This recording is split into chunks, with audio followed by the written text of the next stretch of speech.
आज 31 जनवरी है, दिन शनिवार। आइए जानते हैं बिहार की 30 फटाफट बड़ी खबरों को। और इस न्यूज को आप किस जगह से देख रहे हैं, हमें कमेंट बॉक्स में जरूर बताएं। बिका हुए हैं, पुलिस सब बिके हुए हैं। गाड़ी मिला है, हम गाड़ी नहीं दे रहे हैं। नीट छात्रा से दुष्कर्म और हत्या मामले में पीड़िता की मां ने डीजीपी से मुलाकात के बाद नाराजगी जताते हुए कहा कि सब बिके हुए हैं। वहीं पटना यूनिवर्सिटी की एक स्टूडेंट ने इस घटना के विरोध में प्रोटेस्ट मार्च निकाला और मामले की सीबीआई जांच की मांग की।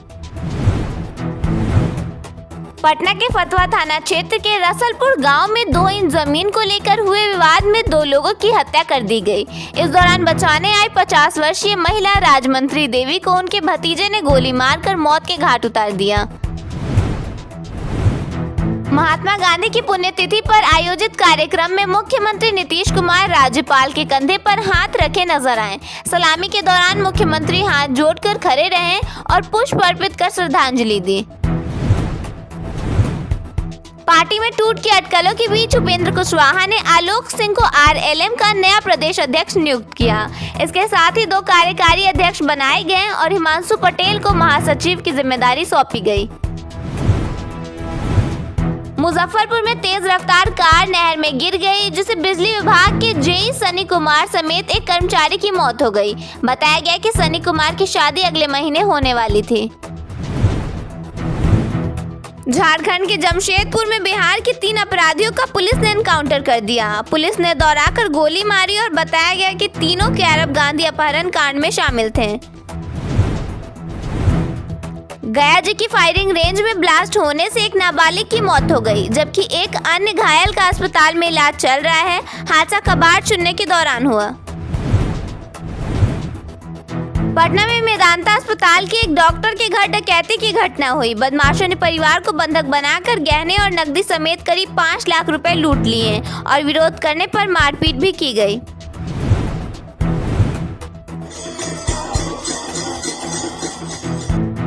अभिनेता पंकज त्रिपाठी गोपालगंज पहुंचे, जहां उन्होंने फगुआ गीत गाया। उन्होंने कहा कि इस परंपरा को सहेजने की जरूरत है।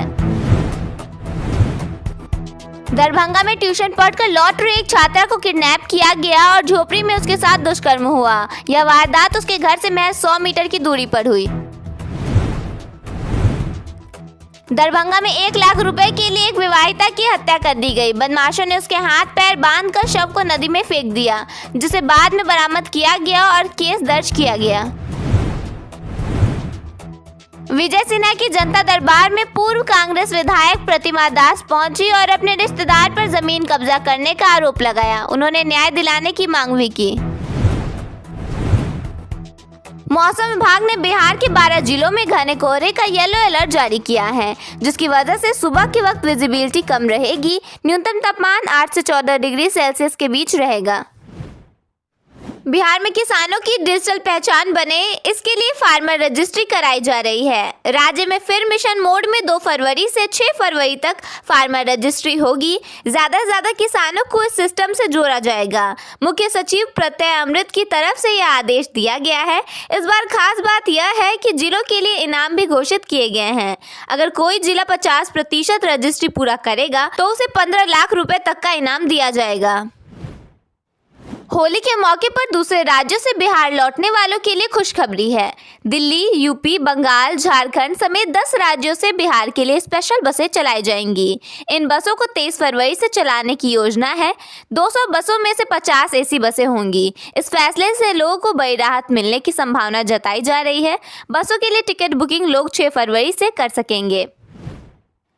पटना में 4 लेन सड़क का निर्माण होने वाला है। बांस घाट के पास जेपी गंगा पथ से कनेक्टिविटी के लिए निर्माण कार्य शुरू कर दिया गया है। लगभग 600 मीटर लंबी 4 लेन सड़क बनेगी। इस सड़क के बनने से ट्रैफिक का दबाव कम हो सकेगा। मुख्यमंत्री महिला रोजगार योजना के तहत जिन्हें 10,000 रुपए मिले थे, अब इस योजना के अगले चरण में योग्य उन महिलाओं को अपने कारोबार बढ़ाने के लिए 2 लाख रुपए तक दिए जाएंगे। मुख्यमंत्री नीतीश कुमार के अनुसार जिन महिलाओं ने पहली किस्त का उपयोग कर अपना रोजगार शुरू कर लिया है, अब उनका गोल्डन टाइम शुरू हो गया है। उनके काम के 6 महीने बाद आकलन किया जाएगा। आकलन में संतोषजनक प्रगति और राशि का सदुपयोग करने वालों को 2 लाख रुपए तक की अतिरिक्त वित्तीय सहायता दी जाएगी। होगी। यह राशि किस्तों में दी जाएगी, लेकिन यदि रोजगार बहुत अच्छा चल रहा हो तो विशेष परिस्थिति में एक मुश्त राशि भी दी जा सकती है। आमस दरभंगा एक्सप्रेसवे पर दिसंबर 2026 से वाहनों की आवाजाही शुरू होने की उम्मीद है। परियोजना का 25% काम पूरा हो चुका है। यह एक्सप्रेसवे पटना से दरभंगा की दूरी और समय दोनों को काफी कम करेगा। बिहार सरकार ने कैबिनेट बैठक में बिहार सेमीकंडक्टर नीति 2026 को मंजूरी दे दी है, जिसका उद्देश्य राज्य के औद्योगिक और आर्थिक विकास को गति देना है। इस नीति के तहत बिहार को वर्ष 2030 तक पूर्वी भारत का टेक्नोलॉजी हब बनाने का लक्ष्य रखा गया है। सरकार को इससे लगभग 25,000 करोड़ रुपए के निवेश की उम्मीद है। साथ ही 2 लाख से अधिक प्रत्यक्ष और अप्रत्यक्ष रोजगार के अवसर पैदा होंगे। नीति के तहत सेमीकंडक्टर, फैब्रिकेशन, डिस्प्ले फैब और चिप डिजाइन उद्योगों को बढ़ावा देने के लिए बिजली, पानी, जमीन और SGST प्रतिपूर्ति जैसे प्रोत्साहन दिए जाएंगे। नवादा जिले के लोगों के लिए बड़ी खुशखबरी है। सकरी नदी पर बन रहा पुल तेजी से तैयार हो रहा है। करोड़ों रुपए की लागत से बन रहा यह पुल न सिर्फ आवागमन आसान करेगा, बल्कि गांवों को शहर से जोड़कर विकास, रोजगार और बेहतर सुविधाओं का रास्ता खोलेगा। बिहार के सरकारी स्वास्थ्य संस्थानों में चल रहे अवैध निजी गतिविधियों पर अब लगाम लगेगी। सरकार ने स्पेशल इंस्पेक्शन टीम बनाकर नियमित निरीक्षण अभियान चलाने का फैसला किया है। मरीजों को निजी अस्पतालों में इलाज कराने, निजी जांच केंद्रों में टेस्ट कराने और निजी दुकानों से दवा खरीदने के लिए मजबूर किया जा रहा है। इससे सरकारी स्वास्थ्य योजनाओं को सीधा नुकसान पहुंच रहा है। आम लोगों को सरकारी सुविधाओं से वंचित किया जा रहा है। बिहार सरकार ने राजस्व वसूली बढ़ाने के लिए जमीन रजिस्ट्री से पहले GIS तकनीक से भौतिक सत्यापन अनिवार्य किया है।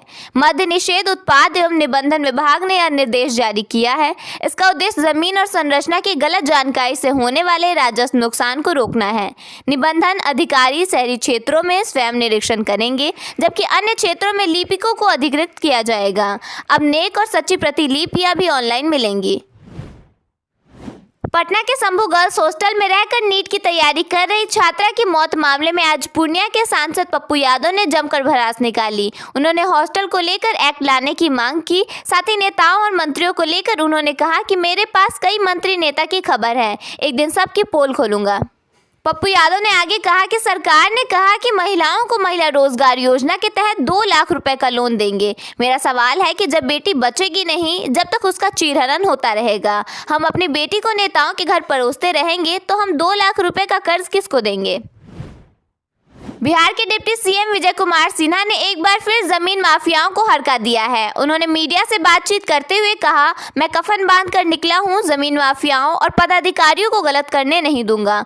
उन्होंने आगे कहा कि मेरी तरफ से चलाए जा रहे जमीन माफियाओं के खिलाफ कार्रवाई पर विभागीय अधिकारी या कर्मचारी जो मेरा विरोध कर रहे हैं, वह जमीन माफिया, दलाल और बिचौलियों के लिए काम करने वाले हैं।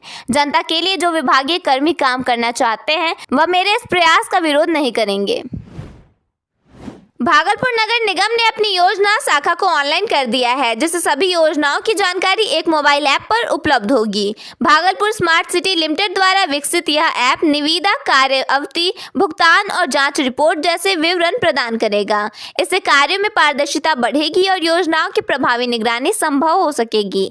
निगम पहले ही ट्रेड लाइसेंस और होल्डिंग टैक्स जैसी सेवाएं ऑनलाइन कर चुका है। पटना के बाढ़ अनुमंडल में स्वास्थ्य व्यवस्था सुधारने के लिए लगभग 50 करोड़ रुपए खर्च किए गए हैं। बावजूद इसके यहाँ के सभी PMCH, CHC और अनुमंडलीय अस्पताल केवल रेफरल सेंटर बनकर रह गए हैं। यहाँ गंभीर या कम गंभीर मामलों में भी मरीजों को तुरंत पटना रेफर कर दिया जाता है, जिससे कई बार रास्ते में या इलाज के दौरान उनकी मौत हो जाती है। मोतिहारी के एक शॉपिंग मॉल में भीषण आग लग गई। इस घटना में लगभग 1.25 करोड़ रुपए की संपत्ति जलकर राख हो गई। गुरुवार की रात अचानक आग लगने से अफरा तफरी का माहौल कायम हो गया। घटना शहर के नगर थाना इलाके के मेन रोड में पानी टंकी के पास स्थित शोरूम की है। पटना के अगमकुआं थाना क्षेत्र में मेदांता अस्पताल की डॉक्टर सुवी सरन के घर बुधवार आधी रात भीषण डकैती हुई। 5 से 6 हथियारबंद अपराधियों ने घर में घुसकर परिवार को बंधक बना लिया। इसके बाद डकैत लगभग 5 लाख रुपए से अधिक के हीरे और सोने के गहने, नकदी और अन्य कीमती सामान लूटकर फरार हो गए। घटना की सूचना शुक्रवार सुबह अगमकुआं थाना को दी गई।